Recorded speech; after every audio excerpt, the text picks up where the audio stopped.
Hi, Hex here. You may not know this, but my husband is a giant Trekkie. He has seen every piece of Star Trek media that there is. And for Comic-Con this year, we decided to do a Lower Decks cosplay. But I've always had this idea in the back of my mind that I wanted to do an original series Skant, like the kind of thing that Lieutenant Uhura wears in the original Star Trek series. And also, it is a little bit revealing, and so I always kind of thought, oh, when I lose weight, I'm gonna wear it. I'm gonna make one when I lose weight. But you know what? I have not lost weight since I had my second son 10 years ago.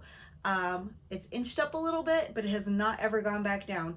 So this is what we're dealing with. This is as good as it gets. And you know what? If I'm gonna do this, let's do it now. So I purchased this pattern on Etsy for an Uhura Skant.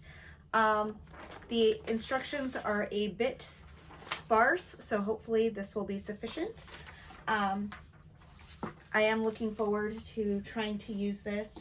I spent a lot of time trying to find the appropriate fabric.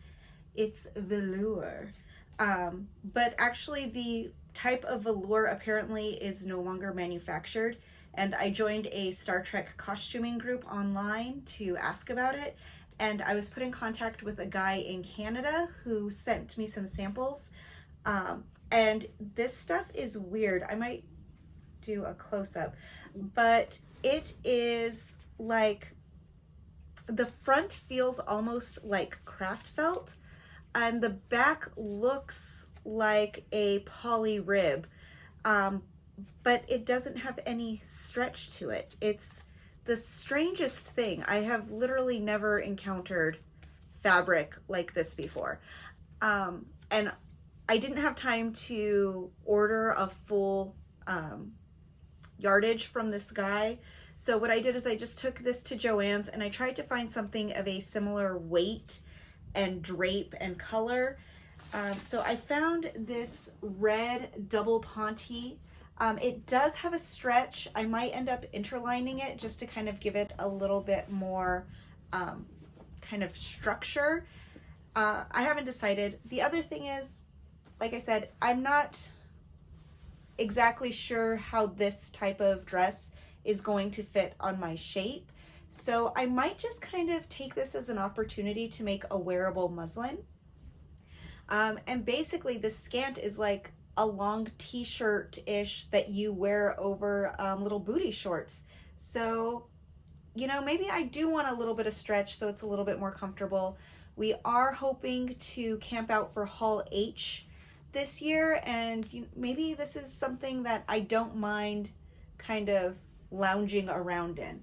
So I might leave it uninterlined and just let it have some stretch. But I figured I would go ahead and get this cut out. As of right now, it is 5 days until we leave for Comic-Con. So fingers crossed I get this done in time. I don't know when you will see this video. I am still editing videos that I was putting together for last year's Comic-Con. So hopefully I will have some time to get everything edited together and posted, and you will be able to see this within a reasonable amount of time. Luckily, the pattern came with like these little diagrams that I've cut out of the kind of pattern pieces and how they fit together. And so you can kind of visualize it, because there's a lot of like really weird shaped pieces here in order to make everything go up to this point. So basically, they're gonna fit together like this. So that means that the front A piece is going to match up with the back H piece to create the sleeve. So that's gonna look like this back H piece is gonna come back here, and that is going to match up somehow. I don't know, man. This is like, I'm gonna tell you, if you're gonna buy one of these off-brand sewing patterns off of Etsy, it is not a beginner project. The pattern also came with this picture of Ahura for reference. It's not a very good high-res picture, and it's in black and white, which is kind of irritating. The other thing that's irritating is, I don't know if you can tell, this is actually the season 1 Skant that only had one seam right here. So this isn't even the version of the Skant that's here. So that's gonna be fun. The skirt is the same. And then you'll see here the skirt comes kind of right above the fullest part of her hip. So basically just right under the cheek there. And props to Nichelle Nichols, but I'm gonna make sure mine is a little bit longer. I measured myself, and from shoulder to hip, basically the length that I want, it needs to be 28 inches. So for this one on my size, I'm gonna do the size 18. I'm going from the shoulder. I'm going to follow this line all the way down. 28, this is 29.25 inches long. So I need 28 inches plus a 1/2 inch on top and 1.5 inches on the bottom. So total, this thing needs to be 30 inches. Luckily, that just means that I need to add another 3/4 inches all along the bottom, and it should be long enough for me. That is one of the plus sides of being a shorty. So this dress actually has a fun little construction.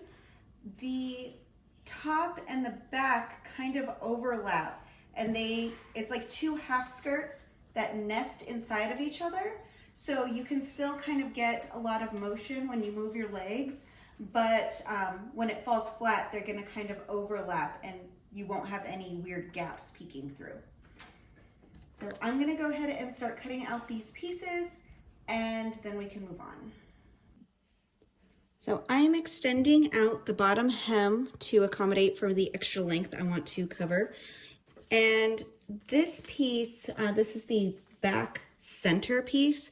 It meets up with the other piece, and it has kind of like this weird shape on here, but I'm extending it. So I could have done a bunch of math, but I'm being lazy. So I have just traced out the angles on this other piece of paper, and I am just gonna bring it straight down.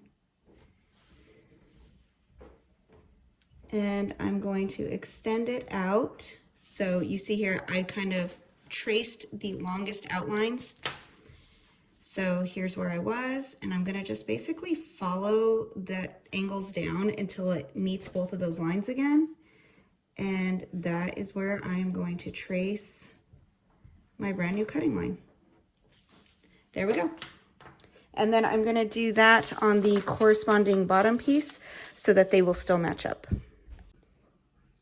There we go. Using a slightly different method for lengthening this piece. There's multiple methods you can use to lengthen. I decided to just extend this down because it does give me that extra little bit around the hips.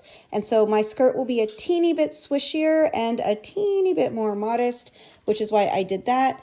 But for like these weird little pieces that are just kind of meant to fit it together, I don't necessarily want to change the shape of this too much. So I'm doing the slash and spread method, but basically you slash it straight across, and then I have this other piece of paper with the exact length that I need added.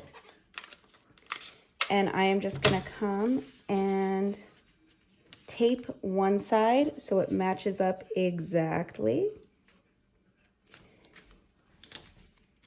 And then I'm gonna tape the other side so it matches up exactly.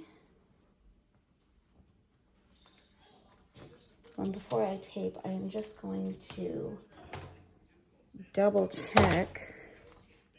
Oh my God.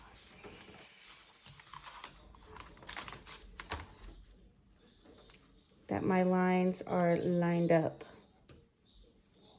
So scooch that out a bit. Scooch that right there. Boop, boop.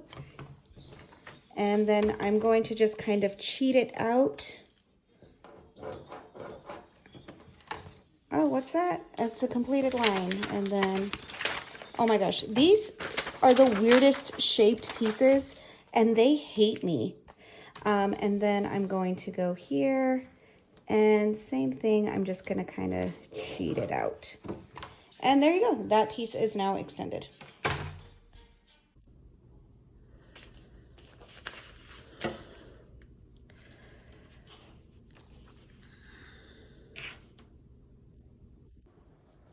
I have the front half of the dress put together. Even with that extra length I did at the bottom, it is still a little bit short. I think you can kind of see that even when I hem it, it's gonna come up pretty high up on the leg. It should be okay. I am glad that I did it in a stretchy fabric because then I don't have to worry so much about doing a full bust adjustment. If I do make this in its correct original fabric, I will have to be doing that. So right now I think this gives me a little bit of leeway. But otherwise, it actually went together really fast. It's really just a series of straight or straight-ish lines. There's no pleats or darts in here, so it actually saved a lot of time with the assembly. I have my front and my back panels all assembled. The back has this invisible zipper in this, like, I would call it like the side center seam. There's no true center seam on here, so I guess that's the one that makes the most sense. My concern is this dealie. So this is kind of where the skirt pieces overlap, and the instructions are not super clear onto how this is supposed to fit together. It just says, oh yeah, go ahead and assemble this dress and then put it on and you'll get it. And then, you know, just tack it down where it needs to be tacked down. So hopefully this doesn't require some trial and error. See, because this is big. Why is this piece so much bigger than this piece? I don't know. Because it kind of makes sense on the front, right? Like there's the little kick pleat deal. And this should theoretically be the same, but then why is this the same size? Then this one is big. Why is this one big? I don't know. I swear I copied them, like I traced them out correctly. So I'm going to go ahead and attempt to put these together and try it on and see if that magically does make it make sense.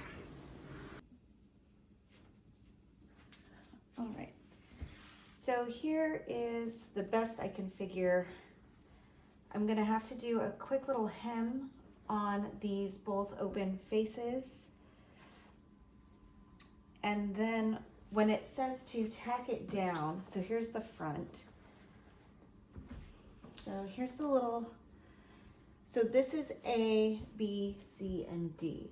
So what I'm going to do is tuck this A kind of aprony piece, and it's gonna get tucked down to the next seam, which is gonna be this BC seam. So that's gonna actually be this one right here. When I open it up, it's here.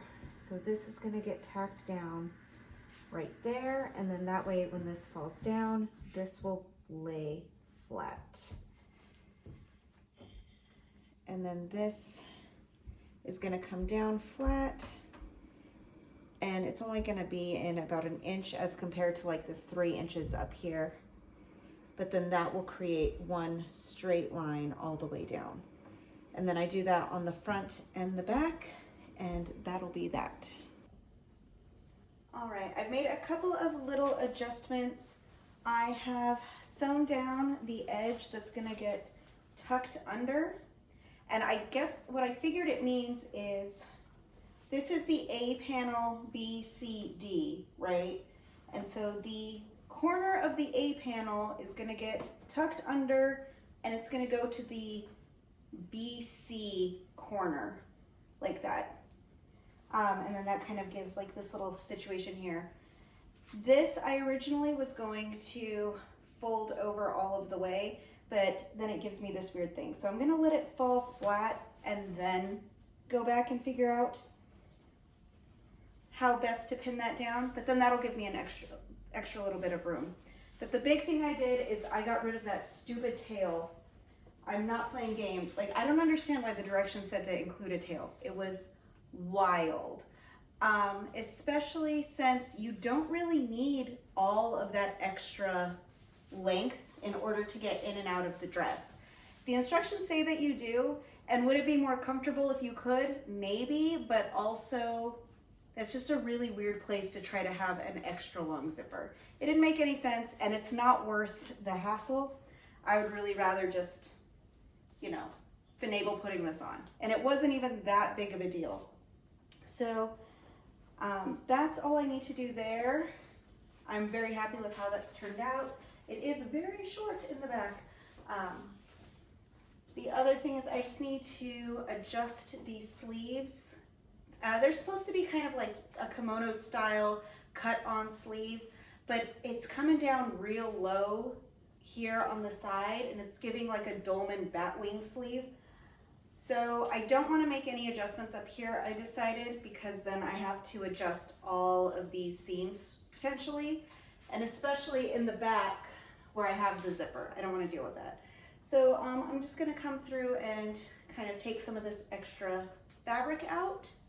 But other than that, I think that'll work.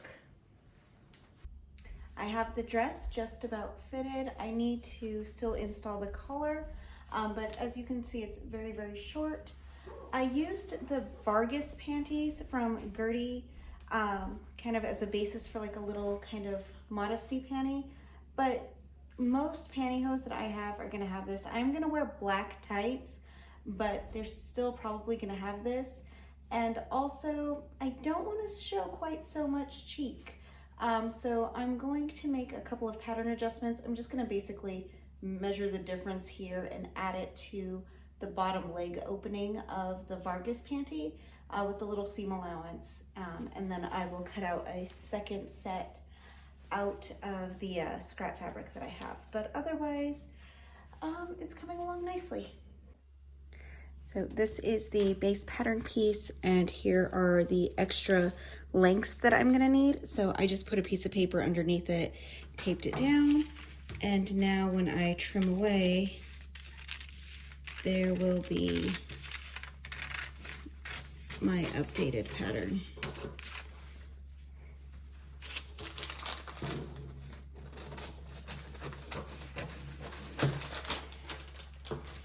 And then I have done the same on the front panel piece. So that way these edges are still gonna line up.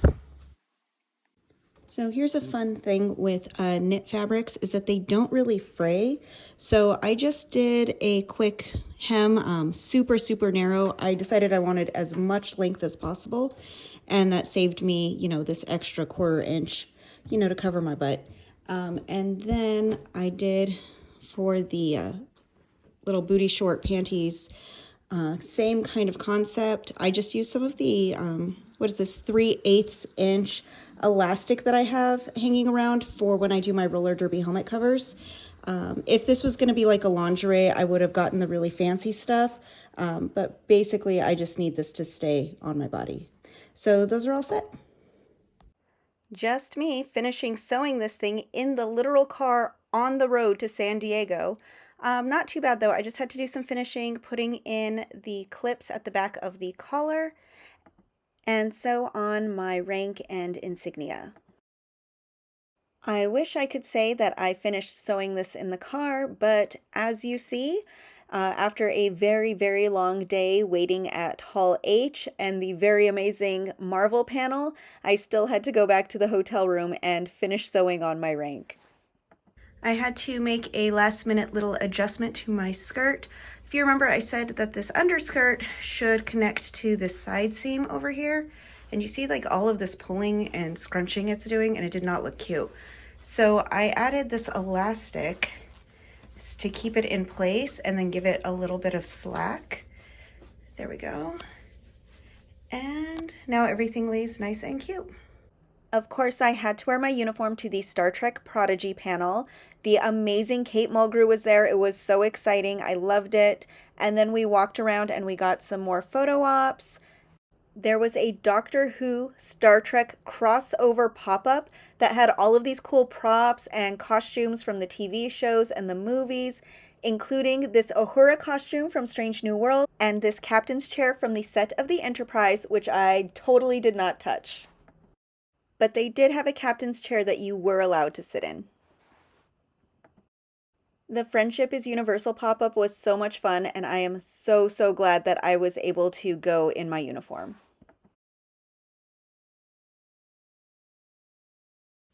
Another fun thing that happened when I was walking around in my uniform is that a woman who said she was with the Comic-Con Masquerade, which is their big cosplay contest, wanted to give me a shout out, and she gave me this ribbon. I didn't know that they did these. Nobody tell me if this is fake. I want to believe in my heart. But yeah, Comic-Con award-winning costume.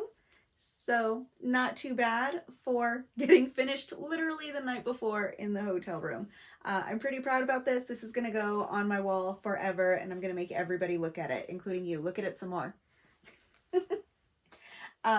But now that I am back, con season for me is officially over, but that is okay because that means it's time for Halloween. So I do have a couple of fun projects planned out, and I hope you stick around to watch. Thanks.